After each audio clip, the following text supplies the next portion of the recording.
समय हम अयोध्या में मौजूद हूँ। अयोध्या में हम लगातार जो है जगह जगह के हम आपको रिपोर्टिंग दिखा रहे हैं। इस समय यहाँ पर रामाभद्राचार्य जी की कथा चल रही थी, वहीं पर यहाँ पर एक शमशान महाकाल से आए हैं साधु महाराज जी हैं। इनसे हम थोड़ा सा बात करने का प्रयास करें कि आखिर ये कहाँ से आए हैं राम की जन्मभूमि में। महाराज जी, हम आपका SK इंडिया चैनल में आपका स्वागत करते हैं। जी। मेरा नाम श्री महेंद्र त्रिच्छानंद सरस्वती, गुरु परमानंद जी सरस्वती जूना अखाड़ा सभापति थे और हम संत हैं। यहाँ पर जब सबने सुना कि भगवान का आज हमारे मोदी जी और योगी जी ने हमारे देश में इतना बड़ा नाम कर दिया कि जो हमारी 500 वर्षों की हमारे देश के लोगों की इच्छाएं थी उसको पूर्ति कर दिया। इससे बड़ा कुछ नहीं हो सकता। सबसे बड़ा उन्होंने इतना बड़ा नाम कर दिया कि आज भगवान को अयोध्या में विराजमान करवा रहे हैं। ये हमको बहुत बड़ी खुशी है और हमारे सनातन धर्म का उन्होंने उठाने की बहुत बड़ा प्रयास कर दिया, जो कि आज ना मिटा सनातन धर्म ना मिटने वाला है। और मिटने वाले खुद मिट जाते, उस भोले बाबा का खेल निराला है। हमारे भोले बाबा की कृपा से और हम नागा बाबा यहाँ अयोध्या में पधारे हुए हैं कि भाई 22 जनवरी को अपने यहाँ पर अयोध्या में श्री रामलला जी का स्थापना होना है। उस उपलक्ष्य में हम लोग और महाराज जी हमारे श्री रामभद्राचार्य जी के यहाँ रुके हुए हैं। ये उनकी महान दया है जो कि हमको उन्होंने जगह दिया रुकने के लिए, स्थान दिया। और यहाँ हर व्यक्ति का हम तो ये देख रहे हैं कि जन जन में ही भगवान है, यहाँ कण कण में बस भगवान है। गीता में भी बतलाया भगवान ने, यदा यदा ही धर्मस्य ग्लानि भवति भारते अभ्युत्थानंद तदा विनाश काले विपरीत। तो कहने का मतलब जो गीता में बतलाया वो भी सत्य है और जो आज देख रहे हैं वो भी बहुत बड़ी बात है।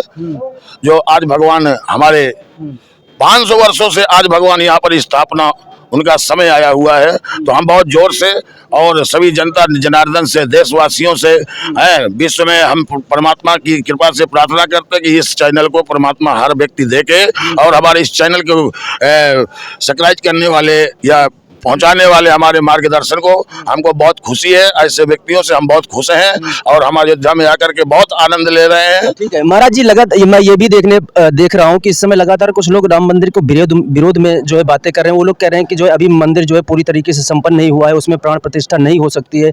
22 तारीख का जो मुहूर्त है वो लगभग 80 सेकंड का बताया जा रहा है। क्या 80 सेकंड में कोई प्राण प्रतिष्ठा हो सकती है क्या?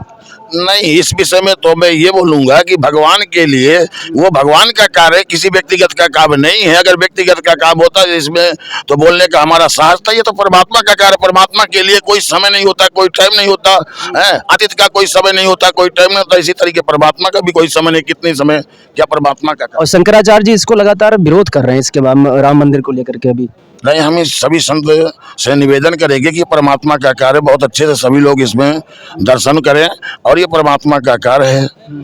और जो लोग राम मंदिर से अलग हटके, जो हिंदू धर्म के अलावा जो अलग हटके, लगातार ये भी सुनने को कहीं मिलता है कि राम मंदिर को जो है हम दोबारा से जो है इसको तोड़ने की प्लानिंग में लोग अपना संघर्ष कर रहे हैं। क्या वो सक्सेस होंगे इसमें? भगवान को तोड़ने वाला, हमने बोला ना कि ना मिटा सनातन धर्म ना मिटने वाला है। अब मिटने वाले खुद मिट जाते, उसका खेल निराला है। कौन मिट सकता है? भगवान को कोई मिट सकता है? संसार की सृष्टि को बनाने वाले को कौन मिटा सकता है? हम मिट सकते हैं, संसार मिट सकता है, लेकिन वो भगवान God in heart provided we know to discover it a God all wider in the cabinets. परमात्मा आत्मा के अंदर है, बशर्ते इसे खोजो। एक दूसरे की आत्मा को दुख देना सबसे बड़ा पाप है। एक दूसरे की आत्मा को संतुष्ट कर देना उससे बड़ा कोई धर्म नहीं है। हमने तो देश, हमारे मोदी जी ने, योगी जी ने देश की जनता को उन्होंने इतना बड़ा सहयोग कर दिया कि परमात्मा 500 वर्षों से आकर के यहाँ भगवान ने जो बंदी गृह जैसे पड़े हुए थे तो उनको तो उन्होंने उद्धार का मार्गदर्शन देश के लिए उन्होंने बहुत बड़ा कार्य किया है। महाराज जी, दूसरा प्रश्न हमारा आपसे होगा कि आपको ठंड की महसूस हो रही है या नहीं हो रही इस समय? प्रभु, ये तो भोलेनाथ की कृपा। भोलेनाथ कभी ना ठंड देखते, ये सब उन्हीं की प्रकृतियां बनाई हुई उन्हीं की है। हमको कोई एहसास नहीं होता कि ठंड की, गर्मी है कि बरसात है, क्या है। जो मानव प्राणी कोई भी होता, हम लोग आरती गाते, कहते तेरा तुझको अर्पण किया लागे मेरा। अरे भाई, एक बार अर्पण कर करके देखो। हमने तो अपना जीवन भगवान के लिए अर्पण कर दिया, हमको कोई ठंडी का मतलब नहीं है। अरे जिसने अपना भगवान के लिए अपना जीवन अर्पण कर दिया हो, बताओ उसको क्या एहसास होगा? नहीं हो सकता। हमको कोई ना ठंडी है ना कोई बीमारी, हम तो निरोग है, बिल्कुल इस तरह बैठे बोल रहे हैं। 6-7 दिन हो गए हमने जल ग्रहण करते हैं, बाकी अन्य का ग्रहण भी नहीं किया। जिस दिन से हम उज्जैन से निकले हमको कोई फर्क नहीं पड़ता है। सिर्फ आप जल, अन्न का आपने ग्रहण नहीं किया, सिर्फ आप जल, चाय और जल, इसके सिवा आप कुछ नहीं लेते हैं। 6-7 एक हफ्ता हो गया मेरे को उज्जैन से, ना हमको भूख लगती है ना प्यास। अरे जो भूख थी वो तो हमारी मिट गई ना, भगवान का स्थापना हो गई, मतलब हमारा भूख मिट गया। ये तो शरीर को चलाने के लिए होता है।